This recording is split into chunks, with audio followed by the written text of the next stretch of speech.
Hello students, today in this video we will look about banking system. Under banking system we shall discuss about commercial bank and central bank. So today in this video I will explain you about the meaning of commercial bank and the functions of commercial bank. Okay, so first of all, commercial bank. Commercial bank are the financial institution that accept deposit from the public and lend out this money to consumers and investors in order to earn profits. So commercial banks are those banks which accept deposit from the peoples and give loans to the people or investors in order to earn profits from them. For example, State Bank of India, Bank of Baroda, Punjab National Bank, etc. Okay, while discussing commercial bank we need to know two important concepts, that is borrowing rate and lending rate. So borrowing rate क्या है? The rate of interest offered by the bank to the depositor is called the borrowing rate, and the rate at which bank lends out the reserve to investor is called the lending rate. Borrowing rate का मतलब है कि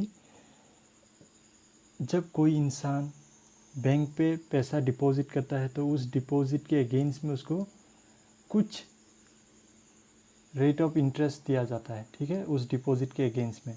तो उसी rate of interest को हम बोलते हैं बोरोइंग रेट, ठीक है, और वो बोरोइंग रेट बैंक उस इंसान को देता है, ठीक है। नेक्स्ट है जब कभी इन्वेस्टर तुम्हारा बैंक से पैसा लेता है तो वो इन्वेस्टर बैंक को उस लोन के अगेंस्ट में एक रेट ऑफ इंटरेस्ट देना पड़ता है, ठीक है। सो उस रेट ऑफ इंटरेस्ट को हम बोलते हैं लेंडिंग रेट। और borrowing rate minus lending rate करने से हमें क्या मिलता है? कमर्शियल बैंक का टोटल प्रॉफिट, कितना प्रॉफिट कमर्शियल बैंक अर्न किया वो मिलता है हमें borrowing rate minus lending rate minus borrowing rate, ठीक है। So next is functions of commercial bank. The most important functions of commercial bank is accepting deposit, and deposits are mainly of three types, that is current account deposit, saving account deposit and fixed account deposit. So current account deposit is mainly and this type of account is mainly opened by businessmen, because businessmen perform day to day transaction, ठीक है। Businessman लोग क्या करते हैं, वो उस businessman को हर वक्त पैसे का ज़रूरत होता है, इसलिए वो हर रोज़ ट्रांजैक्शन कर सकते हैं, ठीक है। और इस टाइप का अकाउंट पे तुम्हारा कोई रेट ऑफ इंटरेस्ट नहीं होता है। Next is saving account. So saving account can be open by depositing, a person can open saving account by depositing A minimum amount of money, ठीक है। और सेविंग अकाउंट में तुम्हारा थोड़ा रेट ऑफ इंटरेस्ट होता है, ठीक है। नेक्स्ट है तुम्हारा फिक्स डिपॉजिट अकाउंट. इसमें क्या होता है,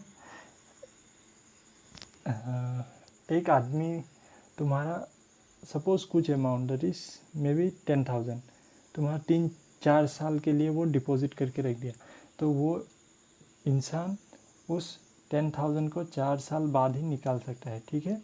और इसमें हाई रेट ऑफ इंटरेस्ट होता है. So next function is extending loans. Commercial bank क्या करता है, लोन एक्सटेंड करता है, और वो लोन 3 टाइप के होते हैं, that is long term loan, demand loans and short term loans. So long term loan में क्या होता है, हमें 1 साल के बाद लोन को वापस करना पड़ता है, और शॉर्ट टर्म में क्या होता है तुम्हारा लेस देन 1 ईयर, मतलब 1 ईयर के अंदर हमें लोन को वापस करना पड़ेगा, ठीक है। नेक्स्ट है transfer of fund. Commercial bank हमको क्या फैसिलिटेट करता है, वो फंड ट्रांसफ़र करने में हेल्प करता है. अभी हम लोग one place to another easily fund transfer कर सकते हैं, ठीक है। नेक्स्ट है तुम्हारा ओवरड्राफ्ट फैसिलिटी, ठीक है। And under overdraft facility a customer having a current account is allowed to withdraw more than what he has deposited, ठीक है। सो इसमें क्या होता है, एक करंट अकाउंट होल्डर डिपॉजिट किया हुआ अमाउंट से भी ज़्यादा विड्रॉ कर सकता है, ठीक है। और उस जितना ज़्यादा वो विड्रॉ करेगा उतने पैसे के ऊपर उसको इंटरेस्ट रेट लगेगा, ठीक है। नेक्स्ट है एजेंसी फंक्शन। तुम्हारा कमर्शियल बैंक एक एजेंट की तरह काम करता है। सो सपोज मैंने एक लैपटॉप ख़रीदा EMI पे। सो मैंने बैंक को बोल दिया कि तुम हर महीना 10 तारीख को उस लैपटॉप कंपनी को 5000 करके दे देना। तो वो हर मंथ बैंक क्या करेगा, हर मंथ उसी डेट पे वो 10,000 उस लैपटॉप कंपनी को देता रहेगा, ठीक है।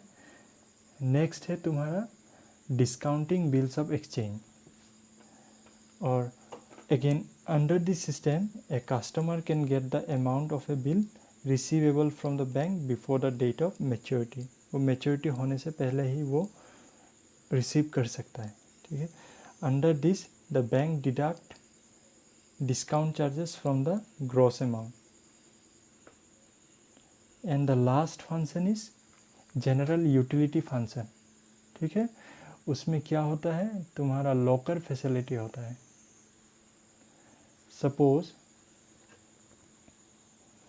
घर पे बहुत ज़्यादा अमाउंट घर पे रखना सेफ़ नहीं होता है, तो हम क्या करते हैं, बैंक के लॉकर पे हम लोग वो सेफली रख सकते हैं, ठीक है। और वो सेफली रखने के लिए वो बैंक कुछ अमाउंट चार्ज करेगा या फिर कुछ रेट ऑफ इंटरेस्ट वो चार्ज करेगा। या फिर ऐसा भी हो सकता है कि हम लोग कहीं पर ट्रैवल कर रहे हैं और बहुत ज़्यादा पैसा हमें कैरी करने में डर लगता है, तो हम क्या करेंगे, उस पैसा को बैंक पे डिपॉजिट करेंगे और एक चेक बैंक से लिखा के हम लोग वो चेक को ट्रैवल करते वक्त वो चेक कैरी करेंगे, ठीक है। So this are the functions of commercial bank. So आज के लिए बस इतना। In next class, I will discuss how commercial bank creates credit. Okay, and this is one of the most important topic of commercial bank. So, thank you.